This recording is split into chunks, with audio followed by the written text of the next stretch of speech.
हाँ जी, सो hi everyone, तो welcome to the channel. और इस वीडियो में मैं आपको सॉल्यूशंस करवाने वाला हूँ क्वेश्चन 11 का। इसके पहले के जितने भी क्वेश्चंस हैं, क्वेश्चन नंबर 1 to 10, इन सब का सॉल्यूशन मैंने ऑलरेडी अपलोड कराया हुआ है। डिस्क्रिप्शन में लिंक मिल जाएगा या फिर प्लेलिस्ट में जाके आप उसका सॉल्यूशन देख सकते हैं। तो आइए स्टार्ट करते हैं। क्वेश्चन नंबर 11 क्या है, इसके ऊपर लिखा हुआ है आपका क्या, adjustment entries, right. Adjustment entries वाले के ऊपर बेस्ड है ये क्वेश्चन नंबर 11।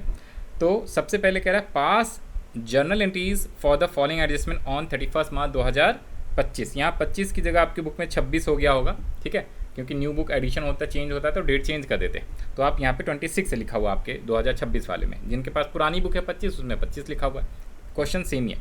कह रहा है interest due but not receive 10,000 rupees, salary due to the staff 50,000, out of rent paid this year 5,000 for the next year, provide 10% depreciation on furniture costing rupees 1 lakh, goods used in making furniture sale price 5,000 and cost 4,000, receive commission 20,000 by check and half of which is in advance, allow interest on capital and charging interest on drawing। तो first transaction जो है उसकी genetics क्या होगा, interest due but not receive. इसका मतलब क्या होता है, ध्यान सुनना, इंटरेस्ट ड्यू तो हो गया लेकिन अभी हमें मिला नहीं है। मिला नहीं है मतलब कि हमें मिलेगा इन फ्यूचर में। This is our current assets और यू कैन से ये एसेट्स है, हमें रिसीव होने वाला है। तो इसकी जेनेटिक्स आप क्या करोगे, interest accrued account debit to interest account, also known as outstanding interest account debit to interest account, because यहाँ पे इंटरेस्ट क्या है, आपकी इनकम है। ओके तो ये 10,000 और 10,000 नरेशन आप लोग लिख ही लोगे, ठीक है। इसको आपने क्या करना है, यू नो वेरी वेल कि भाई ये फॉर्मेट है एक तरीके से, डेबिट कॉलम क्रेडिट कॉलम, तो इस तरीके से आप लोग बनाओगे। डेबिट का, क्रेडिट का, एलएफ और डेट का कॉलम, पर्टिकुलर्स, तो ये सारे कॉलम बना के करना है। फिलहाल मैं यहाँ पे डायरेक्टली इस तरीके से लिखा हुआ आंसर, राइट। मेनली आपको फोकस करना है समझने पे, अंडरस्टैंड करने पे। बाकी ये फॉर्मेट, ये सारी चीज़ें तो आपको ऑलरेडी आता ही है, ठीक है।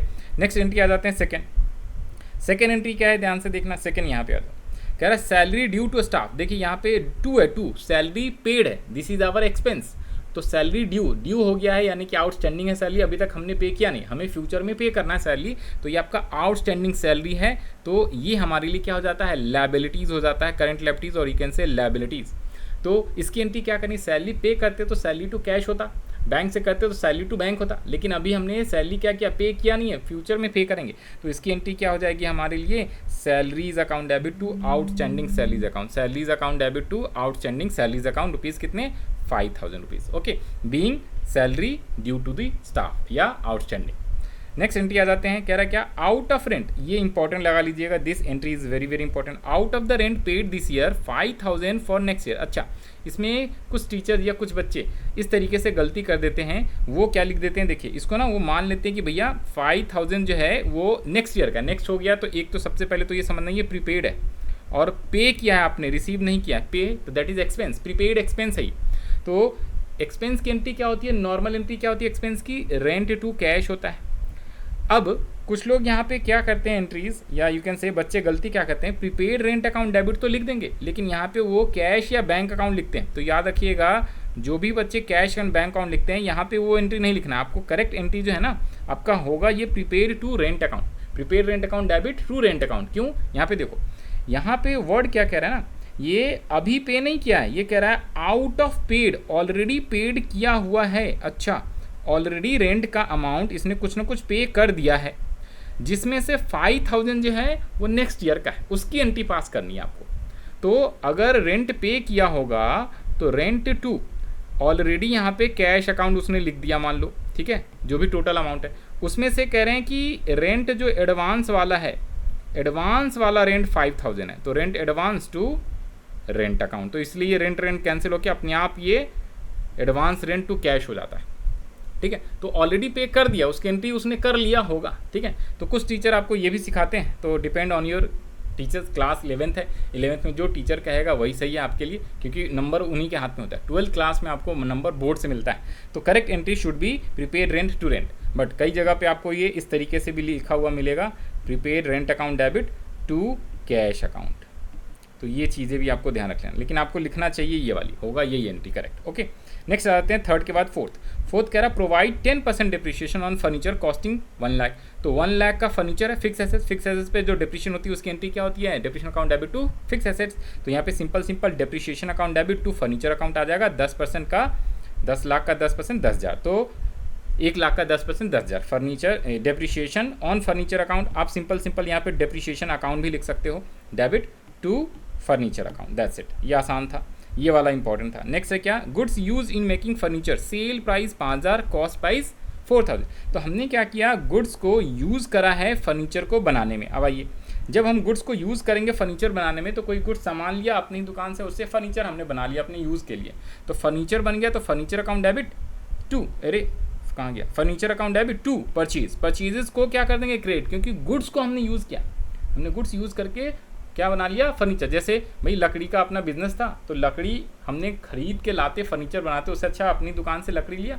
और फर्नीचर बना लिया, तो फर्नीचर एसेट्स क्रिएट हो गया, फिक्स एसेट्स। और गुड्स जो होता है वो हमने खरीदा होगा, तो परचेजेस में डेबिट था, तो अब वो हमारे यहाँ से गुड्स कम गया। जैसे फ्री सैंपल, चैरिटी, ठीक है, गुड्स रिटर्न करते हैं, तो उस इन सब केसेस में क्या होता है, परचेज को क्रेडिट करते हैं। फ्री सैंपल हो गया, डोनेशन हो गया, charity, advertisement, lost by fire, इन सब में परचेजेस को क्रेडिट करते हैं, क्योंकि वो गुड्स कम जाता है। सेम ऐसी चीज़ यहाँ पे गुड्स डिक्रीज हो रहा है, तो आप क्या करोगे, furniture account debit to purchases account 4,000। और इसमें ये भी ध्यान रख लेना है, अमाउंट आपका जो आना है वो 4,000 आना, कॉस्ट प्राइस, क्योंकि सेल प्राइस अभी तो हमने सेल किया नहीं है ना भाई फर्नीचर, हमने तो कॉस्ट से अपने गुड्स को यूज़ करके फर्नीचर बना लिया। ओके, तो यहाँ पे ये वाला आना है, सेल प्राइस का यहाँ पे कुछ भी नहीं करना है। नेक्स्ट आ जाइए, नेक्स्ट एंट्री, तो ये वाली भी इंपॉर्टेंट थी, इसको भी आप लोग क्या कर लेंगे, टिक लगा लेंगे, इंपॉर्टेंट। नेक्स्ट है क्या, allow a receive commission 20,000 by cheque यानी bank, and half of which is in advance. तो आधा मतलब 10,000 तो एडवांस में मिला है, बाकी नॉर्मल कमीशन मिला है। रिसीव्ड हुआ है कमीशन, रिसीव तो हमारे लिए इनकम है, तो बैंक अकाउंट डेबिट। ओके, फिर कह रहा है कमीशन अकाउंट डेबिट और commission received in advance. Total हमें 20,000 रुपये मिले बैंक के चेक के थ्रू, तो बैंक अकाउंट 20,000, जिसमें से कमीशन 10,000 तो अभी का होएगा और 10,000 एडवांस में हमें मिल गए हैं। Advance that is your liabilities, ये एडवांस कमीशन रिसीव्ड हो गया ना, तो इसलिए फ्यूचर की लायबिलिटीज़ है। तो इसकी entry bank account debit commission to commission in advance, या एडवांस कमीशन, आप इसकी जगह सिंपल एडवांस कमीशन अकाउंट भी लिख सकते हैं, कमीशन एडवांस अकाउंट। आप इसको ये ज़्यादा लंबा लिख दिया है, एडवांस कमीशन अकाउंट आपको लिखना है इसकी जगह पे, ठीक है।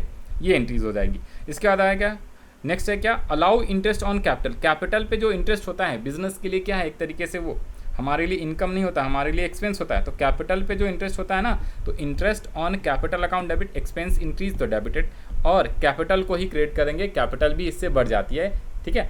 तो हमारे लिए क्या हो गया, ये interest on capital account debit to capital account. Okay, तो हमने इंटरेस्ट अलाउ करा है कैपिटल पे, ये एंट्रीज भी इंपॉर्टेंट रहता है आपके लिए, इसको भी स्टार लगा लीजिएगा। और लास्ट वाला तो बहुत ही आसान है, तो ये एंट्रीज भी इंपॉर्टेंट है इस क्वेश्चन में। Charge interest on drawing, drawings पे जब चार्ज करते हैं ना इंटरेस्ट, देखो कैपिटल पे इंटरेस्ट क्या होता है, अलाउ होता है, लेकिन ड्राइंग्स पे चार्ज किया जाता है। ये सर ये ऐसा क्यों होता है, ध्यान से देखो, यहाँ पे समझाने का कोशिश कर रहा हूँ मैं। जैसे ये हमारा बिजनेस है, हम लोग अकाउंटेंट है और ओनर है यहाँ पे रामलाल, तो कैपिटल ओनर ने लगाया हुआ है और ड्राइंग्स इसने विथड्रॉ करा हुआ है, ड्राइंग्स, ठीक है जी, विथड्रॉ करा हुआ है। तो जब कैपिटल इसने दिया है, तो कैपिटल पे हम इसको इंटरेस्ट देंगे, हम लोग बिजनेस वाले हैं, तो हम इसे इंटरेस्ट अलाउ करेंगे, तो हमारे लिए कैपिटल पे इंटरेस्ट क्या हो जाता है, एक्सपेंस। लेकिन ड्राइंग्स पे इंटरेस्ट मैं क्या करूँगा, इससे रिसीव करूँगा, तो हमारे लिए वो इनकम होती, ठीक है, जस्ट अपोजिट होता है। तो यहाँ पे देख लीजिए एंट्री, तो interest on capital account debit to capital account, interest on capital allow करने का, लेकिन ड्राइंग से तो अपने को मिलेगा, ये इनकम है, तो drawings account debited to interest on drawings account. Interest on drawings हमारे लिए इनकम है, इसलिए इसको हमने क्रेडिट कर दिया। ओके, और ड्राइंग्स क्या होती है, एसेट्स होती है, ये भी इंक्रीज तो हमने डेबिट कर दिया। कैपिटल क्या होता है, लायबिलिटीज, इंक्रीज तो क्रेडिट कर दिया, राइट। जनरल मॉडर्न अप्रोच का रूल मैंने बता दिया आपको। तो ये है, ये सारे एंट्रीज क्वेश्चन नंबर 11 हमने यहाँ पे सॉल्व कर लिया, मैंने आपको एक्सप्लेन कर दिया है। इसी के साथ साथ क्या क्वेश्चन नंबर 12 भी करा देते हैं। क्वेश्चन नंबर 12 छोटा सा है, this is based on opening journal entries. Okay, opening journal entries, ये क्या कह रहा है, कह रहा है क्या, following balances existed in the books of messrs Anand store as on 1 April 2025, और जिसकी नई वाली बुक है उनके बुक में 2026 लिखा हुआ होगा। इसमें कह रहा है क्या, एसेट्स अकाउंट, एसेट्स के अंदर यहाँ पे एरो दिया होगा, एसेट्स में कितना है, कैश दिया हुआ है 60,000, बैंक 40,000, स्टॉक है 150, फर्नीचर है 43,000, डेटर्स दिया हुआ है 1,45,000। फिर यहाँ पे डेटर्स के नाम है XYZ, ये 3 डेटर्स हैं, इन तीनों को मिला दिया है ना, तो ये 145 आया है। ओके, सेम इधर पे लेफ्टीज दिया हुआ है, लेफ्टीज के अंदर लोन फ्रॉम विकास है, क्रेडिटर्स 2 क्रेडिटर्स है, इन दोनों को ऐड कर दिया है, तो 50 to 500, अलग अलग नहीं करना। ओके, इन दोनों को ऐड करने के बाद है ये, और ये तीनों को ऐड करने के बाद यहाँ पे 145 है। कह रहा pass journal entries to record the above balances, इसको हम ओपनिंग एंट्री कहते हैं। ओपनिंग एंट्री का मतलब क्या होता है ना, देखो ना, अगर भैया एक साल मान लीजिए 1 अप्रैल 2025 से 31 मार्च 2026 है, अब अगला ये एक साल हो गया, फिर अगला साल भी तो होएगा 31 मार्च 2027, राइट, ये साल। तो जो आज क्लोजिंग है, ठीक है ना, कब 31 मार्च 2026 को, वो 1 अप्रैल को ओपनिंग हो जाएगी। तो क्लोजिंग से ओपनिंग एंट्री जब करते हैं तो उसकी गारंटीज क्या लिखते हैं, देखिए यहाँ पे शॉर्ट में लिख दिया, ओपनिंग एंट्री मॉडर्न अप्रोच, सारे एसेट्स अकाउंट को डेबिट कर दीजिए, सारे लायबिलिटीज को क्रेडिट कर दीजिए और बैलेंसेस को कैपिटल अकाउंट में लिखना है। यहाँ पे एसेट्स में जो अमाउंट आएगा, लायबिलिटीज में जो अमाउंट आएगा और कैपिटल में, तो कैपिटल का अमाउंट वो देगा नहीं, तो इसको बैलेंसिंग फिगर से निकाल लेना है अमाउंट। तो जितने भी ये एसेट्स हैं ना, इन सबको आप ऐड कर लीजिए, इसमें से जब ये 2 माइनस कर लेंगे लायबिलिटीज, तो अपने आप कैपिटल का बैलेंस आ जाएगा। तो जर्नटीज क्या होगा, देखो सिंपल एक ही जर्नटीज होना है।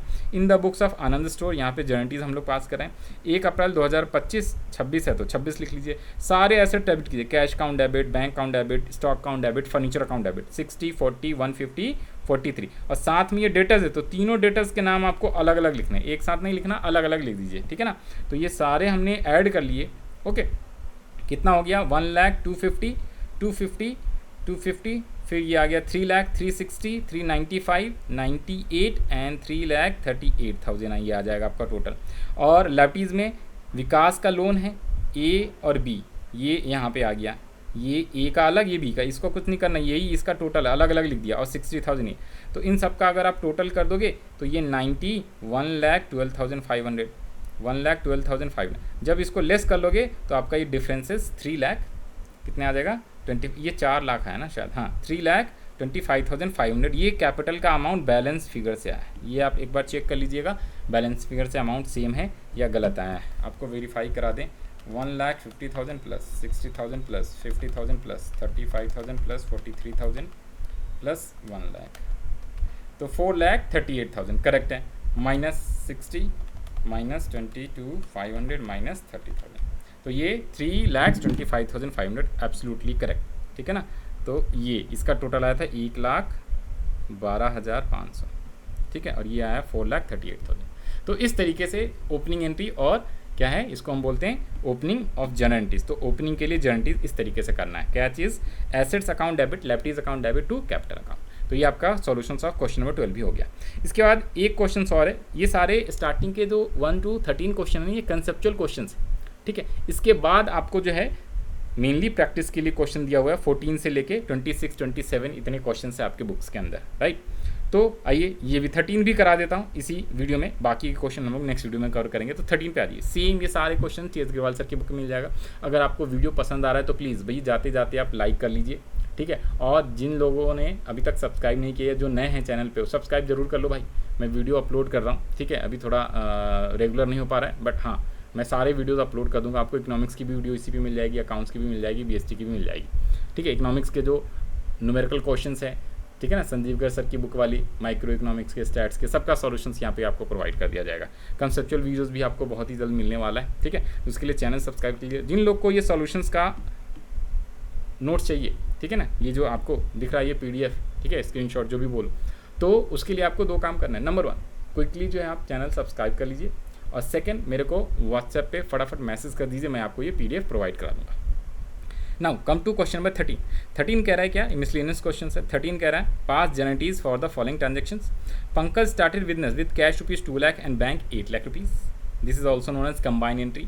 यहाँ पे हो जाएगा क्या, bank account debit, cash account debit to capital account, या cash account debit, bank account debit to capital account. Cash account debit 2 lakh, bank account debit 8 lakh to capital account total 10 lakh से इन दोनों को ऐड कर दिया, कैपिटल में आ गया, being business started. Second entry कह रहा है क्या, bought a machinery 25 lakhs by making down payment of 10%। Sir bought को ही परचेज बोलते हैं, लेकिन यहाँ पे fix assets, machinery is our fix assets, fix assets खरीदा है, और डाउन पेमेंट क्या है 10,000, ठीक है। तो अब यहाँ पे डाउन पेमेंट वगैरह से हमें कोई लेना देना नहीं होता भैया। हमने मशीन जो लेके आए 25 लाख का लाया ना, उसका पेमेंट हम करते रहेंगे EMI से या जो भी से, लेकिन हमारे यहाँ पे एसेट्स कितने का आ गया, तो मशीनरी अकाउंट डेबिट 25 lakhs का, एंड 2 बैंक अकाउंट और 2 आपका सप्लायर। अब ध्यान से देखना, हमने अभी तो पेमेंट कर दिया कितने 10%, तो 25 लाख का 10% बैंक के थ्रू डाउन पेमेंट वाला जो चला गया। अब बाकी पैसे हम बाद में देते रहेंगे, मशीन तो पूरा 25 लाख का है ना, तो बाकी जो पेमेंट देते रहेंगे वो क्या है, हमारे लिए एक तरीके से उधार है, हम बाद में देते रहेंगे। तो इसलिए हमारा मशीन सप्लायर्स अकाउंट यहाँ पे आपको लिख देना है। मशीन सप्लायर या सिंपल आप सप्लायर अकाउंट भी लिख दोगे तो चलेगा। सप्लायर का अकाउंट, या अगर नाम देता तो उस बंदे का नाम लिखते कि ठीक है भाई हम तेरे को पैसे देते रहेंगे। ओके, तो ये एंट्री इंपॉर्टेंट लगा लीजिएगा। नेक्स्ट है paid 48,000 as wages for installation, यहाँ पर अंडरलाइन करना installation, this is also important. देखिए जब भी आप कोई न्यू फिक्स एसेट्स खरीदते हो, मशीनरी, प्लांट, बिल्डिंग, कुछ भी फिक्स एसेट न्यू खरीदते हैं, उसके साथ अगर इंस्टॉलेशन दिया हो, उसके साथ अगर रिपेयर दिया हो, उसके साथ अगर कैरीज इनवर्ड का खर्चा दिया हो, जब नई मशीन खरीद रहे हैं, फर्स्ट टाइम मशीन नई या पुरानी जो भी खरीद रहे हो आप, तो उस पर जो भी स्टार्टिंग में खर्चे होंगे ना, उसके इंस्टॉलेशन चालू करने के लिए, लाने के लिए, उस सब को सब अमाउंट पूरे उस फिक्स एसेट्स में क्या कर देते हैं, क्लब करते हैं और एक से इंक्लूड करते हैं। तो इकट्ठा जोड़ के मशीन की वो वैल्यू मानते हैं। तो अलग से repair account to cash bank नहीं लिखना, अलग से installation account debit to cash bank नहीं लिखना, पूरा मशीनरी अकाउंट में ही आ जाएगा। तो ये 48,000 भी क्या आ जाएगा, machine account debit to bank या कैश। तो यहाँ पे लिख लेंगे machine account debit to bank या कैश, क्योंकि हम ये मानते हैं फिक्स एसेट ज़्यादातर क्या आता है, बैंक से पे करते, ऊपर में चेक से पे किया तो इसलिए आप बैंक लिख लीजिएगा। ओके, बाकी कैश भी लिखेंगे तो भी आंसर आपका सही माना जाएगा। तो ये भी एंट्री इंपॉर्टेंट है। नेक्स्ट है बॉट गुड्स खरीदा है from Chhabra brothers, BROS bros मतलब ब्रदर, तो उधार पे खरीदा, कुछ ना दे नाम दे, इसका मतलब है क्रेडिट उधार पे। तो यहाँ पे हो जाएगा purchase account debit to Chhabra brothers 3 lakh rupees. Withdraw from bank 50,000, कुछ नहीं बोला तो ऑफिस यूज़, तो cash account debit to bank, ये लीजिए आ जाइए। तो purchase account debit to Chhabra brothers 3 lakh, cash account debit to bank account 50,000, office use के लिए हमने विथड्रॉ कर लिया। Next entry is important. Next entry क्या कह रहा है, नेक्स्ट एंट्री है repaid bank loan 35,000 including interest 3,000, this is also important entry. इसकी क्या हो गया भैया, पैसे पे किए हमने बैंक लोन का, तो बैंक लोन पे करोगे तो हमारे यहाँ से कैश या बैंक से पैसा गया तो टू बैंक तो आ जाएगा क्रेडिट पहले तो, फिर हमने लोन के लिए पेमेंट करा है तो हम लोग क्या करेंगे, बैंक लोन अकाउंट डेबिट कर देंगे और इंटरेस्ट ऑन लोन 3,000 रुपये वो डेबिट कर देंगे और टोटल पैसा हमारा कितना आ गया, 35,000 रुपये बैंक में। ठीक है, एक तो 32,000 लोन का है और इस पर हमने 3,000 का इंटरेस्ट दिया, तो टोटल पैसे हमने 35 पे करे, जिसमें से 32,000 किसका था, लोन के अगेंस्ट, तो बैंक लोन अकाउंट डेबिट या सिंपल लोन अकाउंट डेबिट, और इंटरेस्ट अकाउंट डेबिट आप बोल सकते हो या इंटरेस्ट ऑन लोन अकाउंट कितने रुपीज़ 3,000 और टू बैंक अकाउंट, पूरा एंट्री हो गया। नरेशन आप लोग लिख लोगे। ओके, नेक्स्ट एंट्री आ जाते हैं सोल्ड गुड्स, ये तो इजी है, टू शैमुल, यहाँ पे नाम दे दिया है कैश और क्रेडिट कुछ नहीं बोला तो वी अज्यूम क्रेडिट, नाम जब भी दिया तो हमने अज्यूम कर लिया क्रेडिट क्योंकि उसमें कैश वर्ड दिया हुआ नहीं। तो यहाँ पे सेल क्या है, तो Samuel account debit to sales account. फिर है receive from Samuel 39,750 and discount allowed, ये दोनों एंट्रीज सेम है। इसको सेल किया पहले उधार पे, अब इससे हम पेमेंट रिसीव कर रहे हैं तो साथ में डिस्काउंट दे रहे हैं, तो आज ये इसकी एंट्री क्या होगा, पहले तो हमने सैम्यूल्स का अकाउंट डेबिट कर दिया 40, यहाँ पे ए पोस्ट ऑफिस लगा देना या सिर्फ सैम्यूल लिखना, ठीक है ना, यहाँ पे थोड़ा सा मिस्टेक है, जब भी नेम होता है ना तो नेम के आगे ए पोस्ट ऑफिस एस लगा के फिर अकाउंट लगाना, अदरवाइज सीधा आप सैम्यूल अकाउंट लिख सकते हो। ठीक है, सैम्यूल डेबिट कर दोगे, अकाउंट वर्ड नहीं आता। To sales account 40,000। अब आ जाते हैं क्या, हमें पैसे मिले तो कैश कितना मिला, 40,000 हमें मिलना चाहिए था, 40 में से इसने 39,750 दिया और बाकी हमने उसको क्या कर दिया, 250 पर डिस्काउंट दे दिया, अलाउ कर दिया। तो कैश जहाँ वहाँ discount, cash account debit, discount allowed account debit to Samuel's account, यहाँ पे भी पोस्ट ऑफिस लगा लेना। तो हमें सैम्यूल से पैसे मिले हैं कितने, 39,700 और 250 पर डिस्काउंट। नेक्स्ट एंट्री आ जाते हैं, नेक्स्ट एंट्री यहाँ पे रेंट पेड 37,500 बाय चेक का मतलब है बैंक के थ्रू, और कह रहा provide depreciation on machinery 15% per annum. Sir machinery ऊपर में खरीदा था, याद है, ये रहा मशीन, ठीक है ना। तो अब जी यहाँ पे तो सबसे पहली एंट्री तो रेंट पे किया 37,500, तो ये तो बहुत ईजी है, rent account debit to cash account या बैंक अकाउंट, तो कैश कुछ नहीं बोले तो आज यहाँ पे rent account debit to bank से चेक से पे किया है, चेक से लिखा हुआ था, चेक से तो बैंक आ जाएगा, नहीं तो हम कैश लिखते हैं, तो rent account debit to bank. Next है मशीनरी पे हमने 15% का डेप्रिसिएशन प्रोवाइड करा है, 15% डेप्रिसिएशन।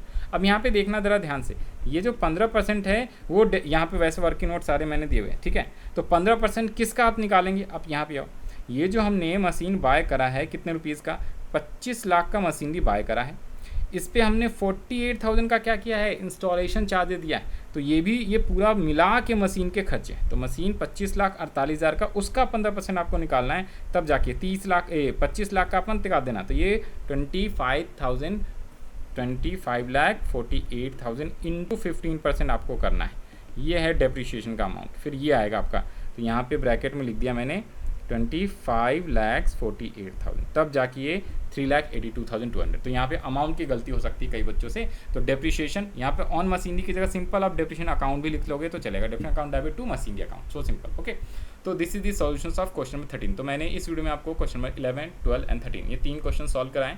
बाकी के क्वेश्चन मैं नेक्स्ट वीडियो में सॉल्व कराऊंगा। इस वीडियो के लिए इतना ही रखते हैं। Okay, bye bye, all the best to all of you. जिन लोगों को कोई भी डाउट्स है, कोई भी चीज़ें पूछना है, आप कमेंट सेक्शन में लिख सकते हो।